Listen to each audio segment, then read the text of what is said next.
ישראל במצב פסיכוטי, ומה שהיא צריכה זה טיפול הוליסטי.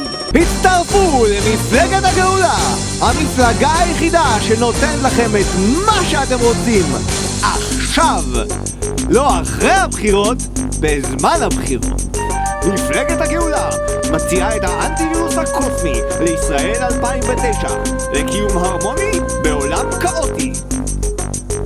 הדרך היחידה לשרוד היא דרך הנדיבות האינסופית, כל דבר אחר הוא התאבדות.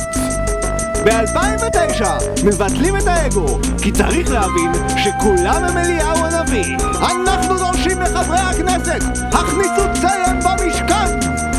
ואנחנו דורשים מראש הממשלה הבא שיעמיד את עצמו ויוולד מחדש בצלמו של האל, כעבדו של הטוב, לעולם ולעולמי עד.